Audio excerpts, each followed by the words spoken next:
Should I move down a little? Should I move down? I would. Might as well, yeah. Okay. I call to order the November 3rd, 2022 Planning Commission meeting. Thank you. First is the Pledge of Allegiance. I pledge allegiance to the flag of the United States of America and to the republic for which it stands, one nation under God, indivisible, with liberty and justice for all. Thank you all. Luke, roll call, please. Yes. Pearson. Here. Glenbrook. Here. Campbell. Present. Solarski. Yes. Diata. Here's absent. And McCauley. Here. Okay, we have two sets of approval of minutes before us, the September 1st. Does anyone have any changes or additions to that? Seeing none, I'll go on to the next one, the October 6th meeting minutes. Does anyone have any changes or additions to that? Then I would ask for us to move to adopt as presented. Make a motion to accept minutes. Second. All those in favor? Aye. All those opposed? Motion passes. Thank you. We're going to modify the order, just for time commitment here, on the new business, and we'll do the MWF Properties LLC, Tartan Crossing, 5th edition, Oakdale Senior Apartments. It's a PUD amendment, preliminary plat, and site plan.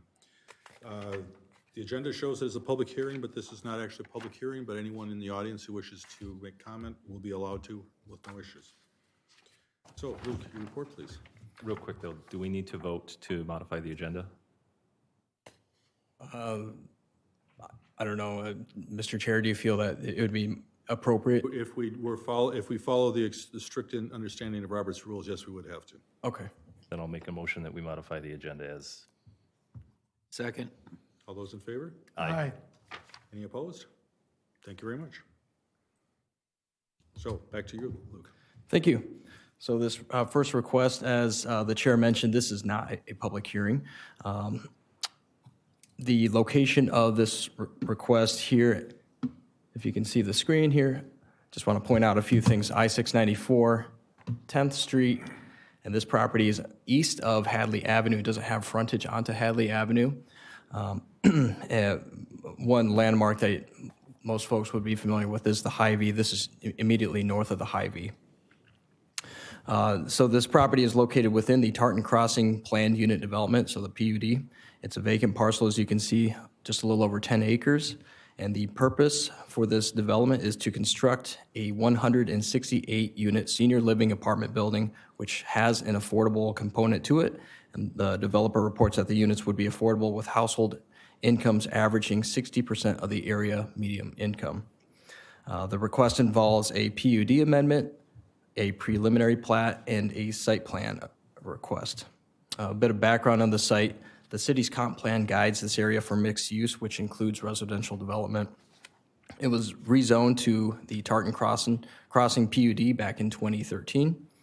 And I would like to note that this didn't quite make the packet, but the developer did provide a turn lane study for Hadley at the request of the city engineer, and the study concluded that a dedicated turn lane off Hadley is not warranted due to this type of development, and the city engineer did agree, concurred with the results of that study.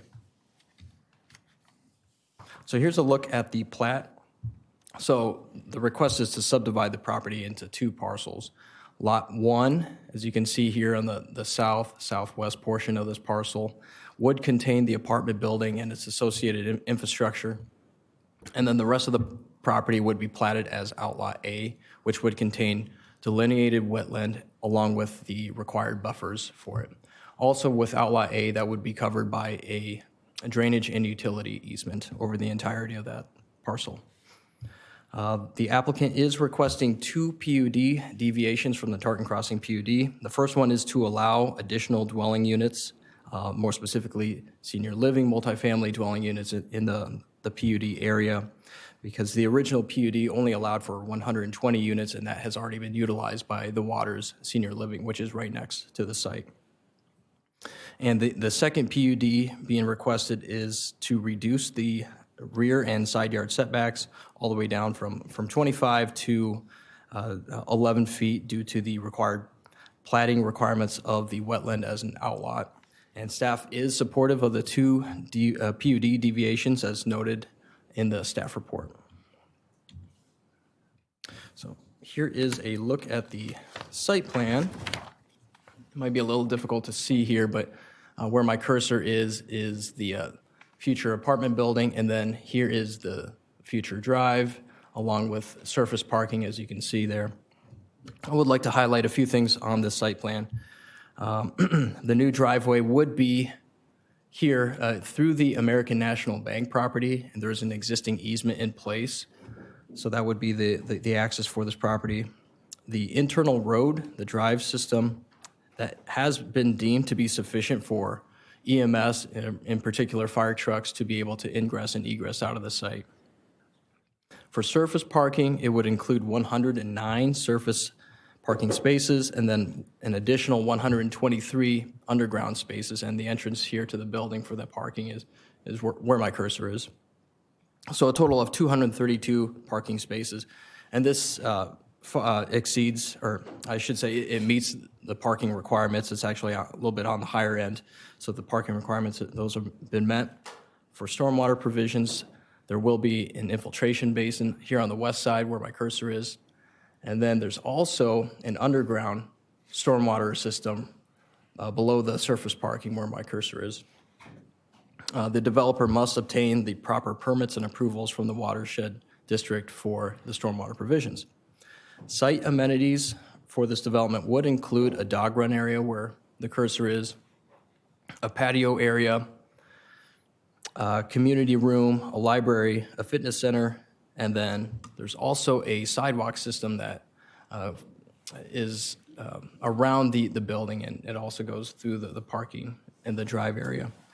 The developer is working with the Waters Senior Living property just to the south here for potential connection and access for the residents to be able to access the sidewalk system along 11th Street. And those negotiations are still in the works. A little bit more to follow here. So here's a couple renderings of the proposed apartment building. As you can see, it's 4 stories in height. The landscaping, you get a little bit of a flavor of what that would look like in these renderings. The landscaping requirements have been met. And for exterior building materials and design, the building meets the requirements for incorporating at least 70% of Class 1 building materials as defined in our ordinance. So in closing here, staff recommends approval of the request subject to the provisions and conditions listed in the ordinance and resolutions that are attached in the packet, and I will go through, there's not too many of them this time, but I will read through those conditions. So turning to the preliminary plat, the resolution there, item number 1 is the first condition, approval of an amendment to the Tartan Crossing PUD to allow deviations from the required setback standards and maximum number of multifamily senior living dwelling units. Number 2, execution of a development agreement. Number 3, approval of the public improvements construction plans by the city engineer. Number 4, permits and approvals must be obtained from other regulatory agencies, and proof of approvals must be provided to the city prior to recording of the final plat. Number 5, the developer satisfy park dedication requirements by providing the city a payment of $427,896 prior to recording of the final plat. Number 6, upon recording of the final plat, the developer shall convey Outlot A of Tartan Crossing, 5th edition, to the city.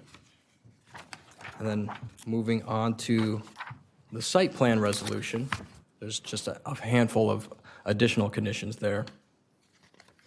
So number 1, approval of an amendment to the Tartan Crossing PUD to allow deviations from the setback and a number of multifamily senior living dwelling units. Number 2, permits and approvals must be obtained from the Ramsey, Washington Metro Watershed District. Number 3, a license must be obtained from the Minnesota Department of Natural Resources. And finally, number 4, the developer obtain approval from the city's fire marshal for the proposed fire hydrant locations. So as I mentioned, this request tonight is not a public hearing, but yeah, if the commission would like to invite members of the public to comment on this application, feel free to do so. The public hearing will be held by the city council at their November 22nd meeting. As required by code, the city council will hold those public hearings, and I'd be happy to answer any questions. First question I've got is, as we discussed, was this part of an existing TIF area? Were you able to find out? Yes. So in terms of being a part of the Tartan Crossing TIF district, it was a little difficult to find records of that. To the best of my knowledge, I don't believe so. It's, if I can jump back to the overview of this area, I believe there's 4 parcels currently in that TIF district. It's the Hy-Vee, the Waters, and then I believe that's Hardee's, and then the gas station, the Hy-Vee gas station with Starbucks there. Those are the ones that are in the TIF district. Okay, and we're getting confirmation from Councilman Swedberg as well, so. One of the other questions I had was, with the underground parking, was there any study done on the, I don't know, is it the sedimentation rate or the rate of what water goes through the ground? Is there going to be any risk of flooding and accommodation for any of that? Yes, so I checked with the city engineer this morning, and the elevations of the site will be several feet above the emergency overflow system, so flooding will not be an issue at this area.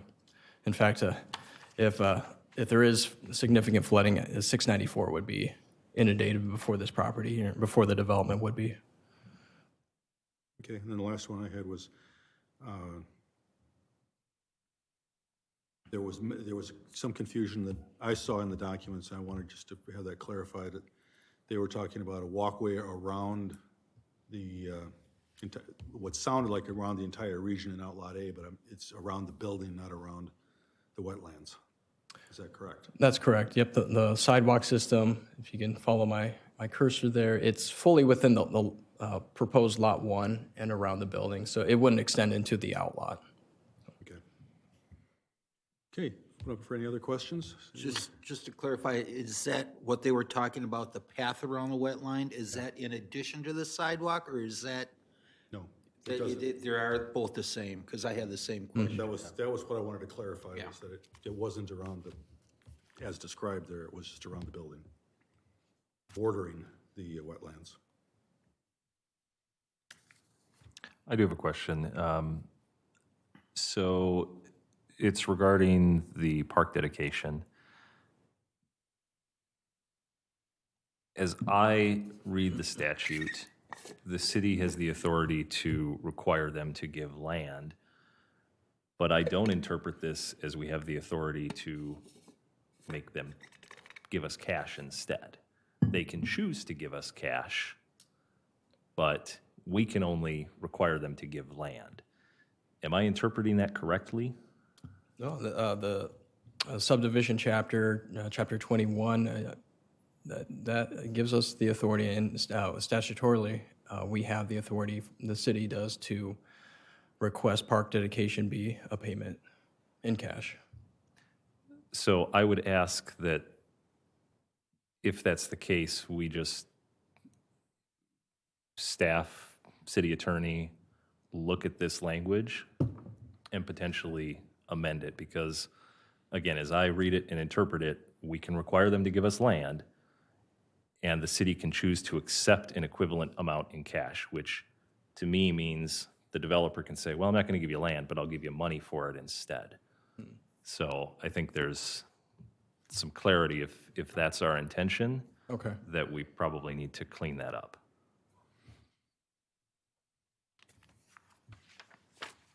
Anything else? I got a quick question. When the original Tartan Crossing PUD came up, it permitted 120 senior living units. Now they're asking for 168. What was the thought process back then for 120? What was that number? Was it just a? That's a difficult question, just because that predated me by quite a few years. But if I'm not mistaken, this area was later included in the Tartan Crossing PUD. So it wasn't contemplated for development until a later time. But in terms of, how they settled on that 120 number, I'm not quite sure. How many units are at the Waters? That's the 120 unit senior living multifamily. So maybe it's possible that was just part of the initial project. So it wasn't anything scientific, just All right, there it is. we're going to have Okay. 120 here and, It was just descriptive when they set up that TIF area. yeah. All right. Any other questions? Then I would open it up for a public, for the developer to make any comments if he chooses. Sure, Matt Yetzer with MWF Properties. Thank you, Chair, Commissioners. I think Luke pretty much covered it in his report and in the presentation here.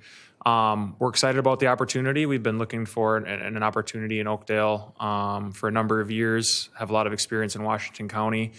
So excited about the opportunity and here to answer any questions you guys might have for us on the proposal. The only questions I had were the ones I addressed about water issues, and that's really in the purview of the Washington County. Sure, So sure. if you've got any comments to make on it, I'm sure the public would like to hear it. Yeah, no, we're working with the watershed district already. Our wetland delineation has been just recently approved by TEP, the Wetland Governance Board. We're also getting some soil testing done on the moisture content of the soils to determine the scale of waterproofing and dewatering systems we'll need to incorporate, or we would need to incorporate into the building to ensure, because of the water table, the high water table in this area, ensure we're staying out of there and there won't be any issues down the road. So all those wheels are in motion, and it's definitely something we're investigating and have in mind as we designed this project here. Okay. Any questions? Yes, please. What type of lighting are you using in the parking lot itself? The outside? Lighting? Yeah, is there? Yeah, there'll be pole lights, and I think there was actually a photometric plan that might not have been included in the packet, but there will be pole lights in the parking lot. The renderings don't have any light poles, that's what I was.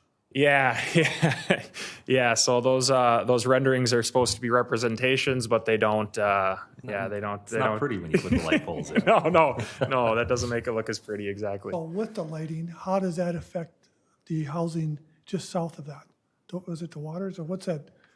Waters. The Waters, right? Yeah. 'Cause So it's there very is close to the parking lot. It's very close to the back. Yeah. No, it's a great point.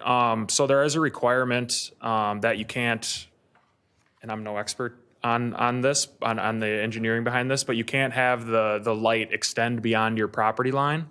So that's kind of the goal behind the photometric, is to show that even though these lights are, to ensure these lights are situated to not adversely affect neighboring properties.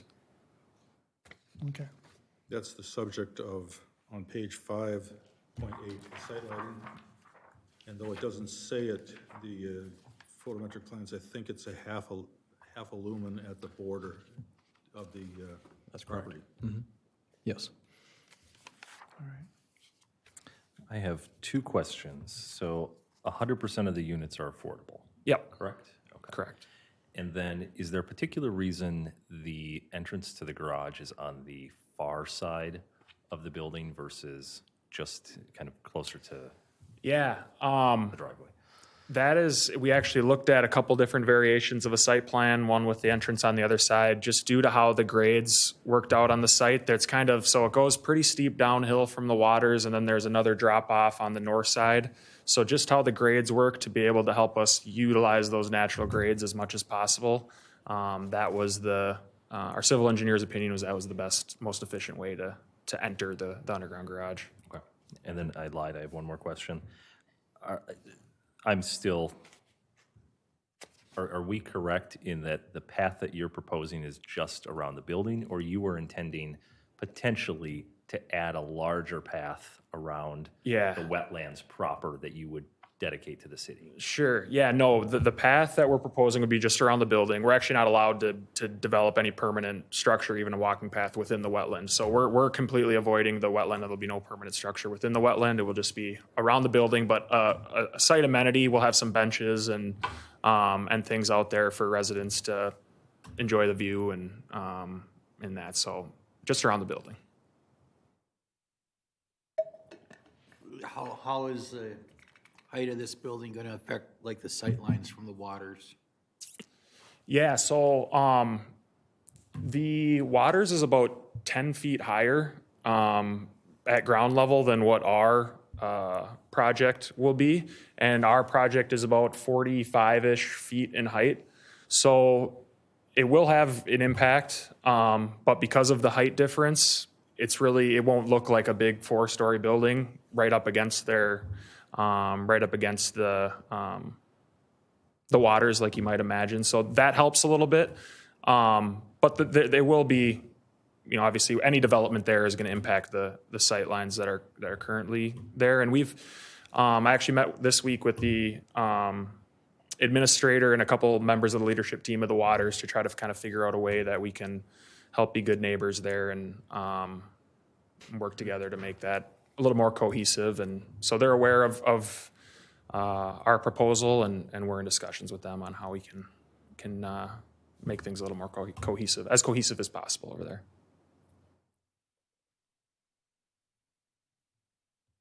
Okay, any other questions?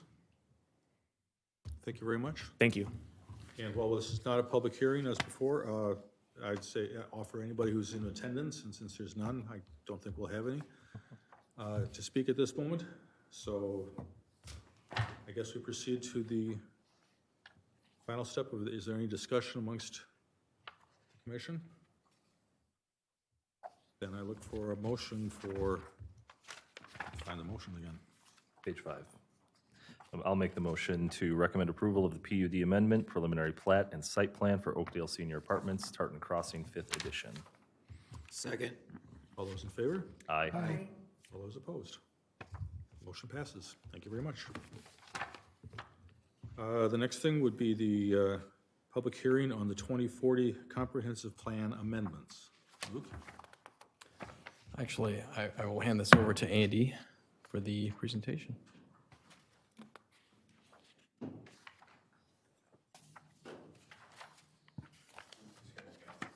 Sure.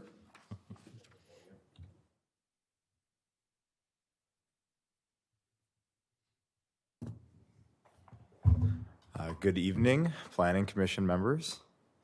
So the item before you is a comprehensive plan text amendment that's been initiated by the city council. What I wanted to do first is just take a moment and kind of give everybody a baseline level of what a comprehensive plan is, and particularly the Oakdale plan, and then provide an overview of the changes, and then open that up for questions from the Planning Commission members, and this is a public hearing as well. So comprehensive plan, it's the official policy document of the city. It sets policies concerning social, economic, and physical growth of the city. City Council looks at that document as a guide when making decisions. That could be water, sewer, parks, road, but also decisions on zone or guiding of where private property as well. And the plan really represents the city's overall vision for how it wants to grow. Luke. So I think this pyramid should be seen before by members of the Planning Commission, but it's often called the, now I'm forgetting it, the discretionary pyramid. Basically, when you're reviewing things like site plans, you have a limited amount of discretion to look at, are they meeting setbacks and things like that. And as you go further down that list, there's more discretion, such as variances, whether it's practical difficulties meeting or not. And then zoning and then comp plan, there's a lot of discretion about what a city can and cannot include within that plan. Really the biggest thing is, because we are in the 7-county metropolitan region, Met Council is the guiding body over the plan. So the plan has to be in conformance with their overall regional plan. That's the one big objective. Next slide. And this is all guided in state statute, the Metropolitan Land Planning Act specifically. It lays out the procedures and requirements, what gets included in a plan. These are pretty big efforts. They are undertaken roughly every 10 years, and it's a 30-year plan. So the Met Council does their regional plan, then does system statements to project all population employment for all the cities, and then the cities have a couple of years to get their plans done. So we're actually getting close to mid-cycle here, where the last plan was adopted by the council in City Council in 18, Met Council in 19. That was the 6th plan, overall plan update since the city's formation in 1974. I'll keep going, Luke. So the comp plan, it's broad in scope, covers the entire city. It's comprehensive. It's organized by different chapters: land use, parks, trails, resilience, transportation, housing, neighborhoods, water resource, economic development, and then a chapter that's just dedicated to implementation. Keep going, Luke. It's general direction, but it's not a detailed operational plan. There's often other things that evolve from the comp plan. This is sort of the big one, and there's other documents that have come forward. It's long range, again, 2020 to 2040. Internally consistent. You can't have chapters in there conflicting with other things within it. And then lastly, when we're here tonight, it's amendable. Circumstances change out there. Visions change, things change in the market, and cities have the ability to amend their comprehensive plan. Next slide. So the plan was developed over a 2.5-year period. There were 3 phases of public engagement that went into that, and then included a citizen advisory committee, included meetings with planning commission, the other advisory committees, open houses to kind of define all the key vision and the key goals that went into the document. So that was something when the city council took a look back at this, they were really want to take that into account before making any changes to it, that there was a lot of work that went into this, and recognizing that. So a lot of this, what I'm bringing forward tonight, is really just some things along the edge, and we can move forward, Luke. And a comp plan itself has 3 key areas. It's goals. This is what a statement describes in general terms, the future condition you want. So this is the most general of, it's the aspirational of what you want. And then the policies is a course of action to achieve those goals. And it's not an overall commitment to do it. It's just saying that this is a course of action that the city is going to take, or partner with somebody else to get that done. And then implementation on the specific action plans and steps, and that's what that chapter 10 is about. So amendments like the one before you today, they do require a public hearing by the Planning Commission, according to our code, and then city council approval. Comp plans are amended fairly often. Sometimes it's, you do a small area plan, like a small area plan was done for Glenbrook, or not Glenbrook. One is being done for Glenbrook. One was done for Greenway, Station Area, and Helmo, and those were actually amended into the comprehensive plan a year or 2 ago. Sometimes land use changes are requested by developers that are looking to do something different than was originally visioned. And we actually had one of those early this year with the Forefront campus. And sometimes just because of forecasted changes and growth, those changes are made along the way. And then where we're at here, text changes to revise policy or land use category. That's kind of the bucket that this amendment fits into. And lastly, there, just to update information out there. You can go to the next one, Luke. So City Council, beginning of this year, undertook a process through a series of workshops. And I would say this is kind of a learning experience for both staff and council, because a lot of us weren't here when the original plan was done. So we went back, we walked through each of the chapters. We tried to understand the intent behind some of the statements. And one thing that's great about this plan, it's 70-some pages. It's a nice, easy read, but it does lack a little bit of that detail or clarity in a few places that really would help council more accurately reflect their vision, and then help us as staff be able to implement it, and you as planning commission be able to understand where council's direction is on a lot of these things. So that was the impetus for walking through this process. There's a list of the comments in there. I'm not going to go through them line by line, but certainly can answer any questions about what's being proposed. but basically providing a little bit more detail and clarification on some of those goals and policy statements. You'll see we added some in there. There's also a lot of areas where very strong language was used, like shall, where the city doesn't really have direct control over it. So council wanted to make it clear that the areas where the city has control over direct outcomes, that bolder language feels appropriate, but where it's, something that the county controls or the state or private development, using words like should or encourage is a general theme throughout. Also, probably one of the big sticking points was just more context for when things like financial support would be used.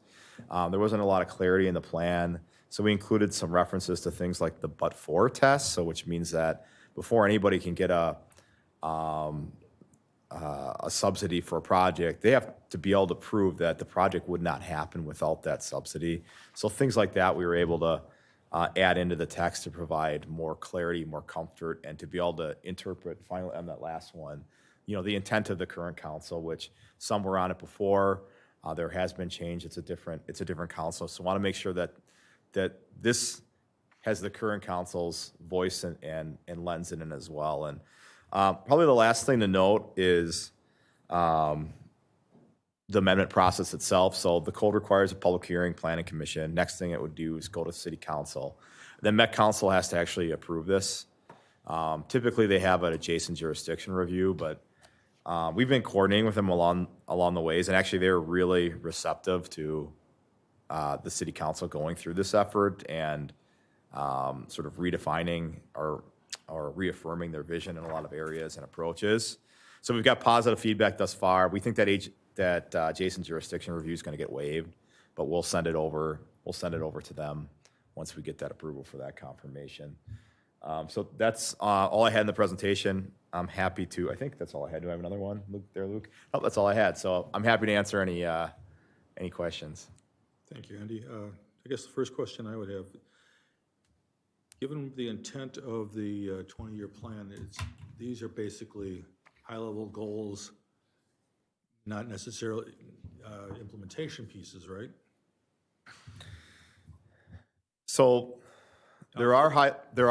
Commissioner, Mr. Chair, there are high-level goals. The implementation is basically policies that the city would support to achieve those goals.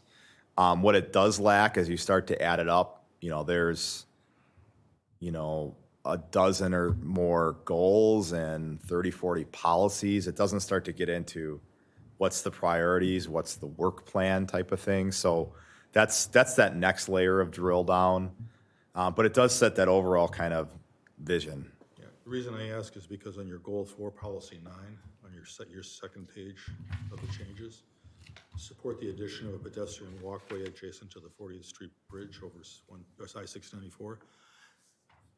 That's a fairly specific goal, and I would have thought that would have been covered by what I believe is in there about the intention to build walkways during pretty much any construction effort. So I'm kind of, it's not a huge point because it's the most substantive thing in the whole list of changes, actually. But I'm wondering why that one's even there. What's the rationale for it? Because that's really a fairly specific implementation versus a goal. Sure, and I can speak to that, and Councilmember Swedberg may wish to weigh in as well. Sometimes too, it's if something is really a priority, because if it gets buried and drilled down there, it doesn't come out quite as well.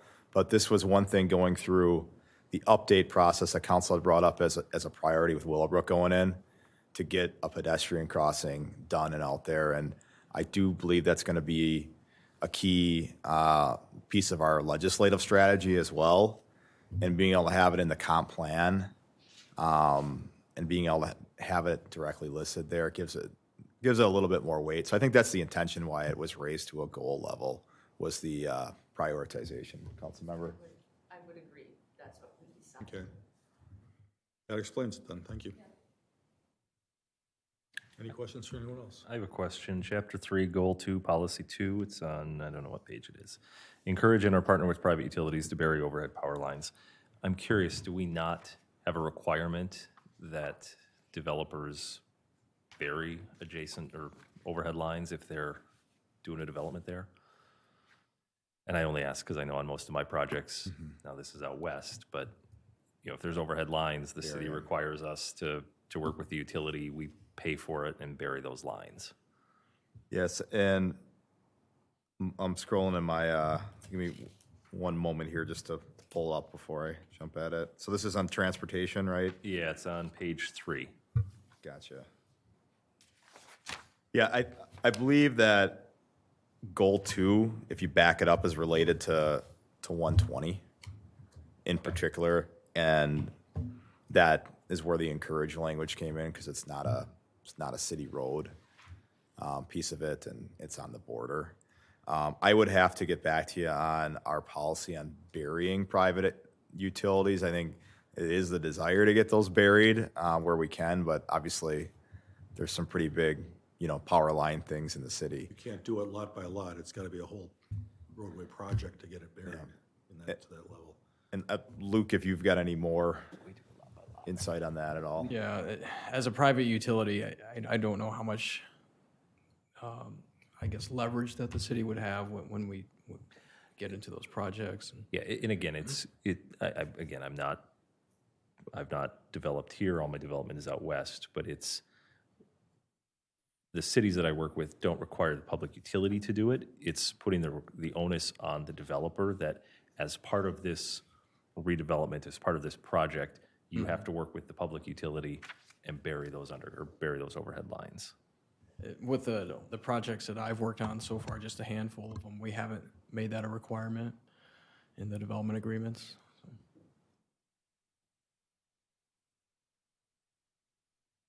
That's all I got. Any other questions? I guess that's all we have for you then, Andy, and thank you for your presentation. Thank you. Pursuant to the public hearing, I would ask if any in attendance would like to come forward to speak. See none, I'll ask once more though, but any in attendance that wish to come forward to speak, please do so. Seeing none, I hereby close the public hearing and bring it back to the group. And I think it's a simple, where's the First page. motion to recommend approval of the comprehensive plan text amendment to the city council? Do I have a motion? So moved. Second. All those in favor? Aye. Any opposed? I thank you very much. Motion passes. Next is a public hearing for the ordinance amendment to Chapter 25, zoning to include brew pubs, brewery tap rooms, microdistilleries as permitted uses in certain zoning districts. Luke? Thank you. If we can bring up the screen, thank you. So yes, this request is to include brew pubs, brewery tap rooms, and then microdistilleries in the community, commercial, and industrial office zoning districts as permitted uses, or in other words, by right uses. Brew pubs and brewery tap rooms, those have definitions, proposed definitions that are included in the packet as just a reference. That's really not part of what the Planning Commission is reviewing this evening. It's more about the zoning districts and allowing these uses in certain zoning districts. And microdistilleries has already been defined. It got approved by the council a while back. It just as a formality, we want to make sure that those get included as permitted uses in the zoning districts. So just a little bit of background on this.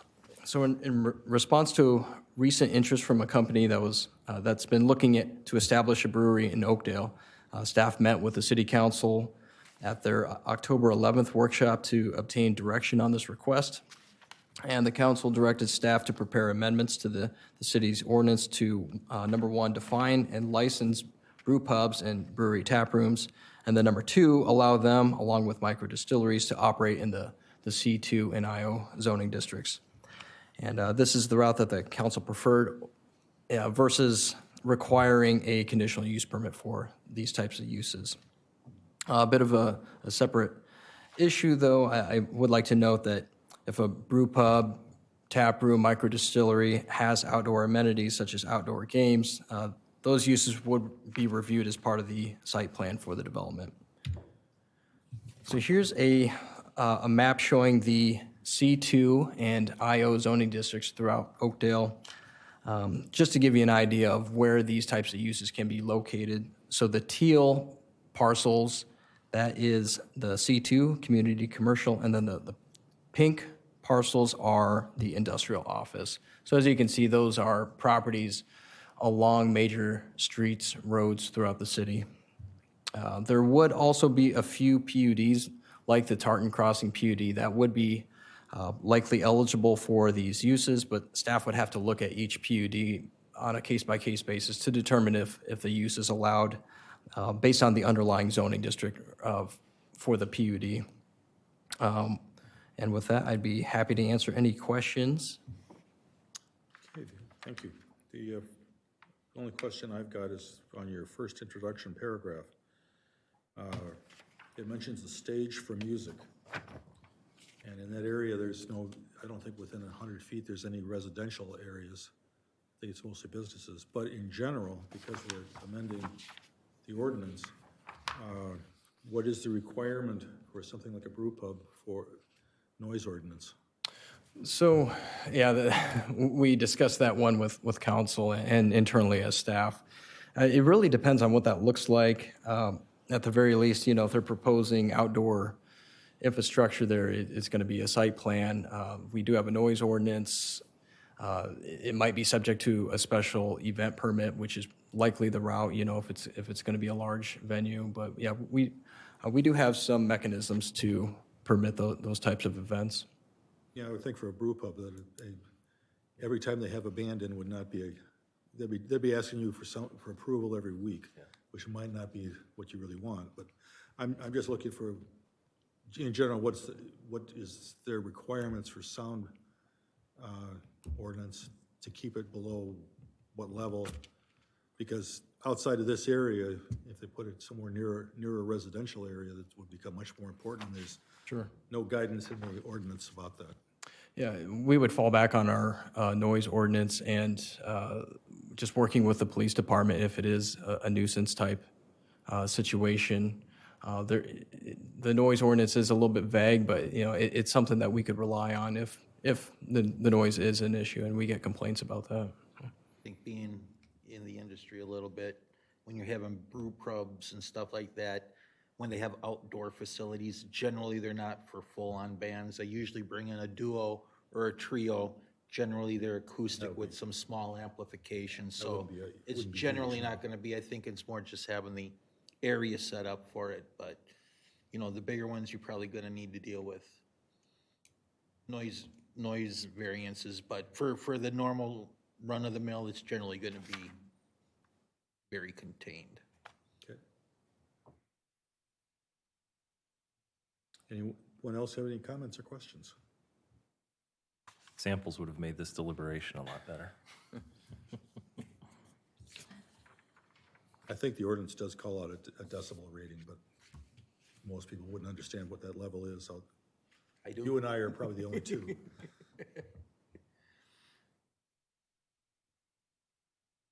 Okay, then I would look for a motion. Mr. Chair, this is a public hearing. Oh, I'm sorry, thank you. This is a public hearing. I now open the public hearing. Anyone in attendance who wishes to make a comment or ask questions on this, please step forward. I'll ask again. Anyone in attendance who wishes to come forward to ask questions on this issue, please come forward. Seeing none, I close the public hearing and come back to my request for a motion. A motion to recommend approval of the ordinance amendment to Chapter 25 zoning to include brew pubs, brewery, taprooms, and microdistilleries as permitted uses in the C2 and IO zoning districts. Second. All those in favor? Aye. Anyone opposed? Thank you very much. Motion passes. The next item on the agenda is the Glenbrook Small Area Plan from Stantec Consultants. Good evening, Mr. Chair and Planning Commissioners. It's nice to see you. I will be presenting our first working meeting with you on the Glenbrook Small Area Plan this evening. I do have a presentation that will be up on the screen at some point. But just by way of introduction, yeah, there we go. This is a small area plan that has been discussed for a while at the city and is now getting underway. There has been some grant funding that the city was awarded from the county to match city funds to get this done. And so we're happy to be studying this unique area. Can we see the slides? There we go. Okay, so the study area, let's go back to the one before that for just a moment. It's a little bit easier to read the map. I want to explain the study area a little bit for you. The blue area, which is the larger area, is our overall study area, meaning that we're looking at this entire area for context. But the area in yellow, the Glenbrook neighborhood, is really where we will focus our recommendations and potential changes. Obviously, since that neighborhood is very connected to the areas to the north, Cedric's Landing, the single-family neighborhood, and the Fleet Farm property, we included that in our study area just so we would have that context. But just making sure it's understood that our recommendations are really going to focus in the neighborhood area. Okay, we can go to the next one. So some of our scope really focuses on some key points, looking at development and redevelopment interests. Really anything happening here is going to be a redevelopment. As we'll show you in a few subsequent maps, there are some industrial areas in there, there are some commercial areas, and there is a neighborhood. So there are some conflicts happening there that we're hoping to get a better handle on. We're going to be looking at roadways. As you know, the access to 36 is changing, and that will have an impact on this neighborhood. Parks and trails in the area, and we're also doing a market overview so that any of our recommendations will take into account what might actually be feasible in this neighborhood, what's in demand, what isn't, and that sort of thing. Next slide. Okay, so some of the context. As I mentioned, there's a mix of uses. There is a residential neighborhood here. There are industrial uses with outdoor storage, and there are some commercial areas in this neighborhood. The direct access to 36 has been closed, but there is a new interchange, well, two new interchanges happening nearby. Hadley, which has already been constructed, and the 120 interchange, which is planned. Next slide. This is an example of just a few of the options that were being studied a few years ago for those interchanges. So obviously, transportation and access really drive land use decisions. The connections between the Hadley and the Century interchanges are going to be important. And the interior street network here, we will be studying that as well. Next slide. So the existing land use for the study area, the neighborhood, which is really our focus, is that triangle down in the southern portion. The purple on the map is industrial. It is flanked to the north and the south by residential of varying densities and varying types. The red pieces are commercial, so there are some commercial businesses there as well. And of course, the large residential and commercial uses to the north. The striped areas are vacant land. Next slide. And the zoning pretty much matches this. So I was thinking about this map when you were discussing the brew pubs and the distilleries. There is some IO zoning here for the industrial and some community commercial here as well. So when you were talking about possible impacts on neighborhoods, I was thinking, oh, I know of one where there is some adjacent neighborhoods. But this is, it's an interesting pattern of zoning, and we're going to take a look at that and make sure that it's reflective of the goals of your comprehensive plan and the conditions in the area. Next slide. So yes, this is a map of your comprehensive plan, the future land use plan that's in there. And you'll see that the brown area is a mixed use area. So this area was planned for mixed use. The southern portion was planned for commercial. The mixed use can include residential. But so we're going to be taking a look at this with a finer lens to see what really may work in terms of a land use mix here, looking into the future. Next. Parks and trails, this is just for context. There are some neighboring parks, none right in the neighborhood, but up to the north, there is one. There are a couple of south of 36 outside the study area, but there are trails surrounding the area, and that's something that we're going to look at to connectivity for residents there to other trails and parks. Next. And one contextual map that we've done already as part of our market research is looking at real estate value. The map shows land and building value per square foot. So that's why if you look at up where the Fleet Farm parcels are, for example, that shows up as fairly low value because that's a very large parcel. It has a large parking lot. So that's one explanation for that.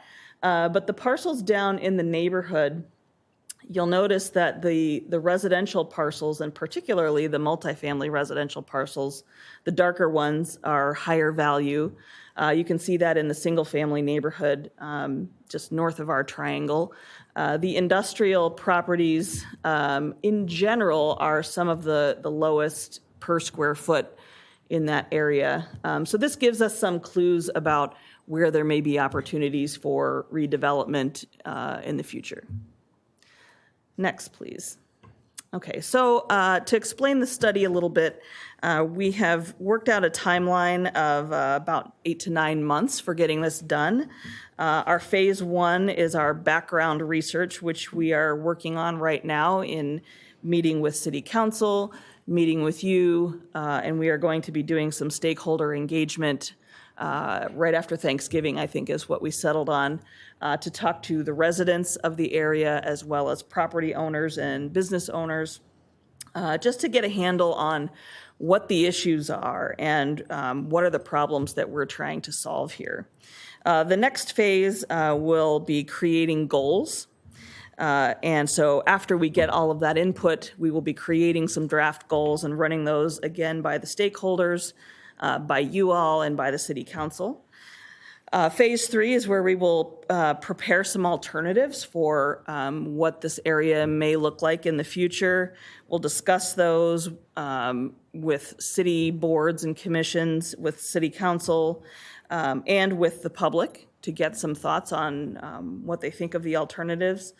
And then finally, we will settle on a preferred future, prepare the final plan, have engagement on that as well. That will come back to the Planning Commission and then ultimately to the City Council. Next, please. Okay. So before I get into the discussion questions that I have for you, and these are the same questions that we asked City Council at their last workshop, so we wanted to have the same conversation with you. Are there any questions about the material in the packet which was included in the presentation? Well, I've got one, but you want to go first? Yeah. Just curious, how does your property value per square foot compare to like tax revenue collected on these properties? That's a good question, and I will make a note of that. We can obviously get that information fairly easily from assessment data and tax information. So, yeah, that's a very good question.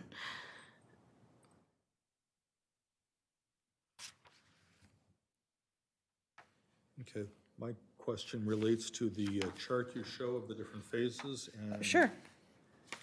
one of your paragraphs describing such. Okay. As I look at your phase 1, about the only thing that I see that is remotely completed is your initiation meeting. but yet the description says Phase 1 concludes with a meeting with the Planning Commission at their November regular meeting, i.e. tonight. And Yes. I think that's slightly premature.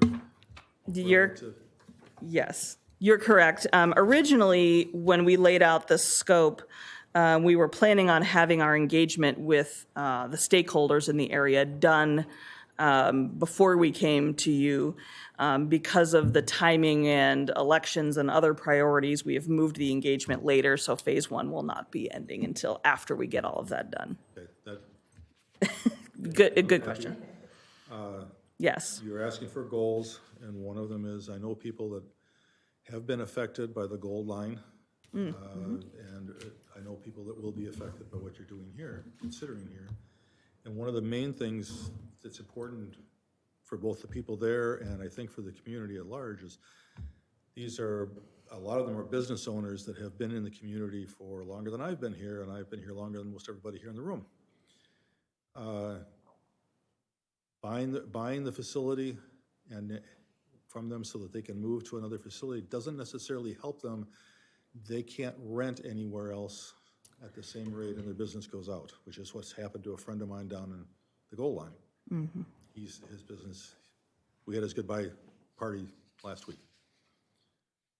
So that does concern me because these are people who are members of our community and have been longer than most people in the community. So the stakeholder meetings, in my mind, are extremely important, and I hope the people can stay because I like them. Right.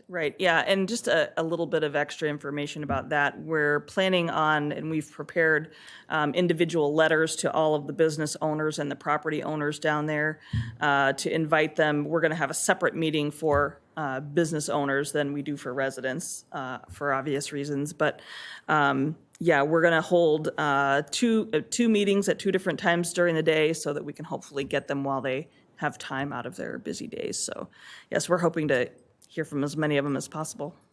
Well, and I would imagine that the intent is not to push any of these businesses out. No. It's to create a thoughtful plan, so as things turn over. Right.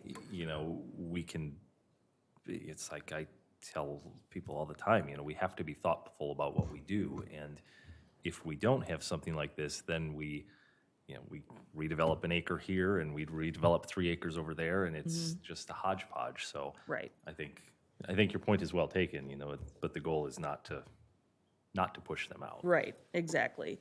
I think, some of the things that we'll be looking at is once we hear what the issues are, if there are, land use conflicts going on, how can we make them better in the short term? And then, long term, we want the city to have a plan for what it would like to see in the area as property owners decide to do different things with their land. So, yep. So there's really not a developer or anything that's trying to do something here. No, This not is yet. just a general plan to decide to maybe upgrade or see if they're having issues. Right. It's a chance for the city to be a little bit proactive before we start getting a lot of specific developers swooping in and making offers on properties or getting purchase agreements in place and then coming to the city with a development that we hadn't considered. We would like to be out front of that and consider what we actually want to see in this area before there's a flood of development interest. But you're anticipating a flood of people interested in this. At some point, probably. There's been a lot of, well, as you know, there's a lot of development interest in general in Oakdale, a lot of interest in mixed use, in residential, and so I would imagine that trend will continue. I know it's just not quite in the specified zone, but it's in the area, that big green park defunct golf course in there. Is that developable, or is that always going to be green space, or what's the story on that piece of land? Well, yeah, we won't be making any recommendations to change what's going on up there, but it is mostly wetland. If you check out the wetland map in your package, it's pretty much all wet. So You know, in some places you could, you know, scrape the edge and do a little wetland mitigation if you wanted to do something, but in general, that's not developable.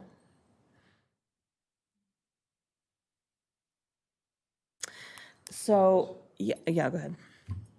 Anyone else have any questions? You were starting to say something to I us? was just going to say, the discussion questions that we had for you, we were talking a little bit about the goals for the area, and I heard some of that discussed already. If there are issues that you know about, I don't know if any of you live in the area or talk to folks who do, if you have heard of issues or concerns, we'd love to hear those. Yeah, so I'll open that up. Well, the only one that I know of right now that's immediate beyond what the scope of this is the, when and if the 5 jurisdictions get together on the bridge going over on Century, what that's going to do to the access to the neighborhood down in that area is crucial to the businesses down there. No, Caribou came in, I remember the meetings at the city council that they were aware that they were only going to be able to probably have business there for a limited time, and that time ends whenever that bridge goes in. So they're the only ones that were under the impression of that, Right. that it would go away. Yeah. So that's a big concern right there, is what's going to happen when that bridge goes in for the access to the roads. I will say that we've had one meeting with the county, one meeting with MnDOT, and I'm sure those conversations will continue throughout this. 2 counties, 2 cities. 2 counties. Plus MnDOT. Yes, 2 counties, MnDOT. Did we cover your 3 questions at all then, or do you have any? I believe so, but let me just double check and see if we have missed anything. I guess I would add, I'm looking at your questions here. Oh, yeah. As far as what outcomes would be most helpful. Yeah, I think one of the things that I don't want to see happen is, I think it's fine to amend the comp plan and guide this area. I don't want to see us come in as a city and try and impose a new zoning on one of these uses. I know that had happened. I think you may be familiar. I think you were our interim planner at the time with the, I don't remember which station it was. Greenway but Station. That was the one. And I just, again, I think it's important that we guide it, but we not force a new zoning on these landowners. that's important. I guess the other question was opportunities, if you think of any for this area, or if you have any thoughts on that. Well, one of the only opportunities, since it's wetland, is converting it to a neighborhood park, perhaps, along that line, but that would require putting a boardwalk in my understanding. The last time we looked at a boardwalk in that area down Highway 14, I think, and Century, that was a multi-million-dollar project, so that would certainly require a lot of thought. Right. Well, there may be opportunities for trail connections or something up in there, so certainly something that we will look at. That's owned right now by a developer, correct? It's privately owned, yeah, I believe so. I think that's a good point too about the trail connections and just connectivity in general. To Dallas's point is that bridge eventually goes in at some point, you're really disconnecting this neighborhood from the rest of kind of the broader Oakdale community. It's already fairly disconnected with 36 and 694 kind of running around it, but that just makes it that much more of an island unto itself. So ensuring that there's still good connectivity both within the neighborhood but to the south as well, I think is important.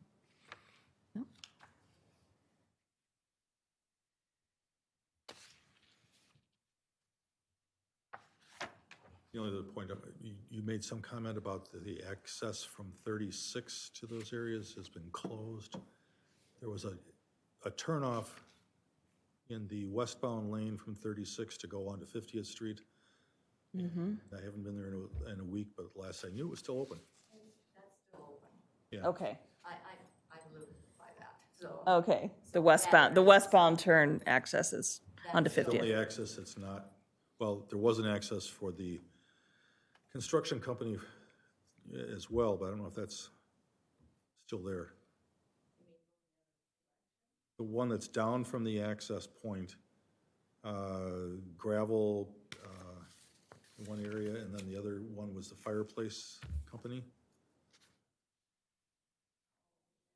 I think their only access is now basically off the turnaround coming down from the frontage road. Yeah, I see on the maps, that you're obviously correct on that, so I'll, Okay, I didn't want anybody else out in public to think that that was closed right now. thank you for that correction. Yes, you're right. It is not closed for the record. Okay, right. anything else from the commission? I'm sorry, so what is your outreach mechanism again to these neighbors? Because Yeah. and I'm probably missing it in here, but it says business owners and major property owners. And it's the major property owners that concerns me, because I think while they may have the big pieces, they're likely to be the least affected by some of these changes. Right. So how are we getting to the individual homeowners, not only in this specific triangular piece, but the single-family homes to the north, et cetera? Yeah, for this first phase, we are going to have a neighborhood meeting that is really focused on those in the triangle for now to see what kind of issues they're having. I can't remember, we decided to keep the mailing to that triangle, I believe, right? Smaller triangle, yes. For the first phase, we'll be doing community outreach a few times during this. So we're going to start with the triangle, just as we're starting with business owners and property owners within the triangle, to get their firsthand accounts of what their experiences are. So 2 separate meetings will be happening, that one with business owners, major property owners, and then one neighborhood meeting that we're going to have down there with the neighbors. As Commissioner Campbell pointed out, there may be a distinction between property owners and the people who actually occupy and have Yes. business. Right. Are we getting to them versus just the property owners? Yes, we're inviting residents too, and we're working on how we get mailings to them. We may have to hand deliver some stuff, but it's a small enough area, we could do that. Yep, so 2 different meetings, and then in future phases, we will again be going back and engaging the larger community. We will have a website up too that we'll publicize, so really anyone in the community can provide their thoughts. Okay. All right. Anyone else? Well, thank you very much. You'll see me again. Thank you. Last on the new business is a draft 2023 Planning Commission work plan. Luke? Thank you. I'm gonna bring this up on the screen. Oh, there it is. Okay. So yes, this work plan helps provide a framework for the Planning Commission in the coming year. It's informed by the comp plan, and it helps achieve the goals of the comp plan. Obviously, the majority of your work on the commission is to review land use applications, but also having this work plan, it should provide a little bit more guidance on achieving some of the long-term goals and big projects that we're going to be working on in the next year. So I'll just go over this chart here very briefly. So on the left-hand side, let me get the pointer. So under title, development applications informed by the comp plan and the ordinance. You know exactly what these are: rezonings, subdivisions, site plans. This is, again, more the routine activities that the Planning Commission performs and provides recommendations to the City Council. The next item here, studies, plans, and programs, which would be informed by the comp plan, the land use chapter, review and provide feedback, just like what you did a moment ago with the Glenbrook small area plan, and we'll have that wrapped up next year. But we might have some other plans in the works, not quite sure at this time yet, but it's very possible that we might have some more land use plans coming. The third item here, comp plan and ordinance updates. the reference document that we would look for guidance, again, is the comp plan, but there's also a variety of materials that the League of Minnesota Cities has, which is very helpful in guidance. And we would like to gather your input on various ordinance amendments to help update Chapter 25, the zoning chapter. There's a lot of cleanup that we've noticed, just working with this chapter as staff, kind of day to day. We review applications and then notice that there's a lot of amendments that could happen. And then with that, you as the Planning Commission would hold a public hearing to gather feedback on the amendments and then make a recommendation to City Council to update the comp plan and the ordinance. And then finally, we have Commissioner Education and a little bit of a description on the task here. Just participate in various city-sponsored events like the bus tour that we had the other month, or actually just several weeks back. Number 2, incorporate educational opportunities. Recall that Aaron gave us a pretty good overview of the Planning Commission's role just a few months back. And then finally, review memos that staff prepares, like the mixed-use development and then the affordable housing memo that went out earlier this week. With that, I'd like to hear the commission's thoughts on this plan and if there are items that should be updated. Not an update to this necessarily, but the commission education does bring up a point that I had brought up prior with Erin, actually, when she was here. When I started on the commission, it was brought to my attention that commissioners who go through the League of Minnesota Cities training helps the city with some insurance issues. If that's, I don't know who else has gone. I think Lynn's gone to the training, but we may be the only 2 here that have. So that may be something you want to look into. Okay. Sure, we can explore, see if we have the budget for that, and if that's something that the commission feels strongly that should be included in the work plan, I think. I understand it was actually of a benefit to the city. Okay. And financially if we did it. So that was my memory, but that's like 10 years ago. Yeah, Emily had looked into it, and it was to the city's advantage is what it was. So I just bring that to you as a memory you may want to look into if it does help on some of the finances for the city. Okay.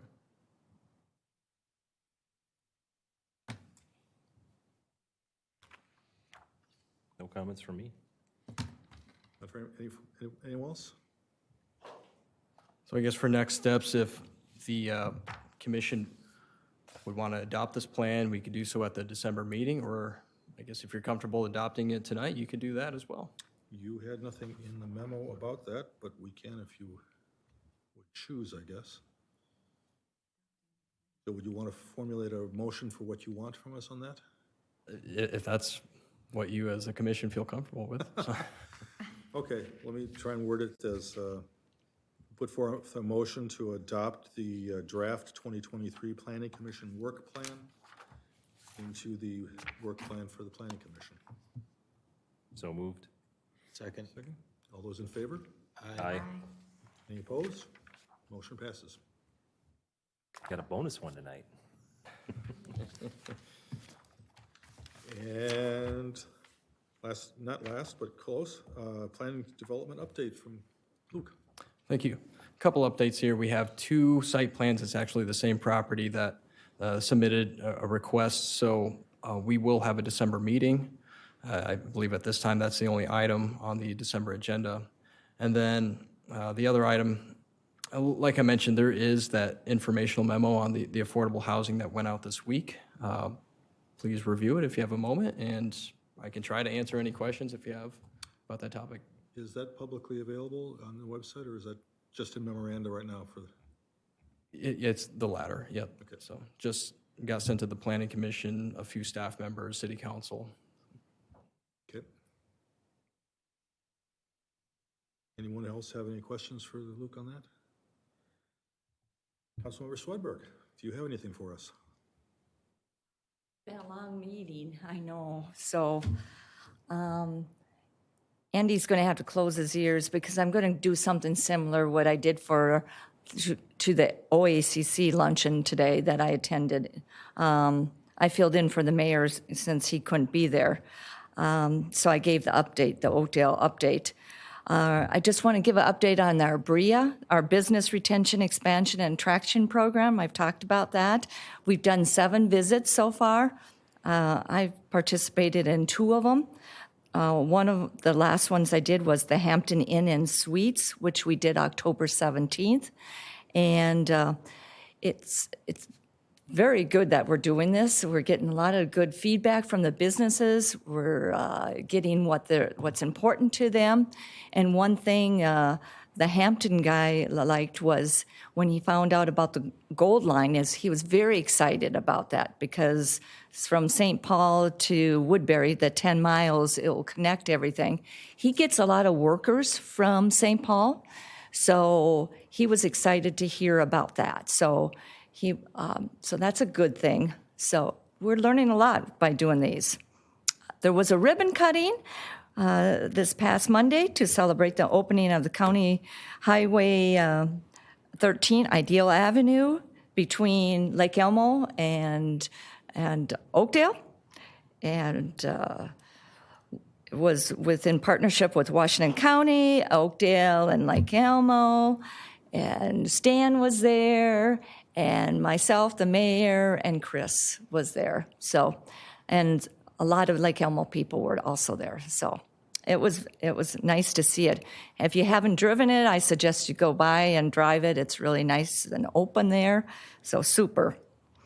Another thing is, now that Halloween is over, I know, for another year, Oakdale residents can drop off their pumpkins at the Public Works during regular business hours from November 1st through the 7th for free disposal and composting. Pumpkins must be free of glitter, paint, and any other decorations. I already did that. I dropped my 2 off yesterday. So it's really nice that they offer that for us. We have the indoor market starting up November 12th and the 26th from 9 a.m. to 1 p.m. at the Discovery Center. So lots of different vendors have all sorts of food, all sorts of crafts. So I suggest you stop by and visit that. Also, November 19th at the Discovery Center, we have the art fair. Super neat stuff they have there. Very unique ideas for Christmas giving or other holidays. So, and that's from 10 a.m. to 3 p.m. And this is the last meeting before we all go to vote. So one of the things on that you guys will be asked about is the local option sales tax. And hopefully everyone knows by now what it basically comes down, what we're after is to collect monies to help pay for a new police expansion department and a new public works building, which is much needed. I hope you've seen the videos that show what it looks like inside of both of those facilities. The police department one just came out today. So this is a need and not a want.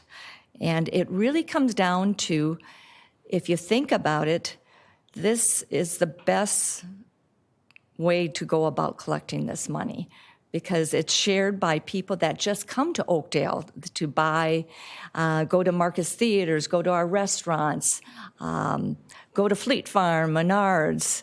And so we don't pay for all the stuff ourselves. It basically comes down to additional 50 cents on every $100 that you spend. So just wanted to bring that up. And also I wanted to mention, this I did not bring up at the Oakdale OACC meeting today. We have our first new high school person on a commission. She started last night at the Economic Development Commission meeting last night. She's a junior, right? She's a junior at Tartan High School. She has become a member of the team. She can't vote, but she can bring a perspective and talk about the feedback and give feedback about her perspective being from high school. So we welcome her to our committee last night. And if you know of anyone, because it can be open to anyone in high school, so for other commissions. So if you know of someone that may be interested in joining here, there's a form to fill out, and we would love to have that person. So, and the last thing is, remember to vote if you haven't already. And even if you don't vote for me.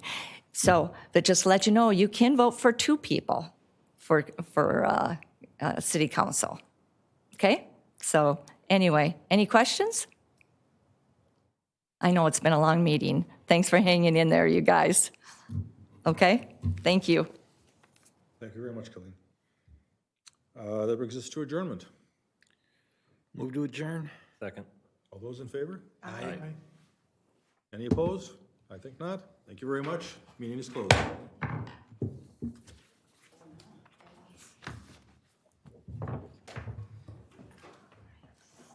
This is hard to be a long meeting. I actually thought it was going to be a lot longer. I told my wife, I said, this is gonna be a long meeting. So I was in California.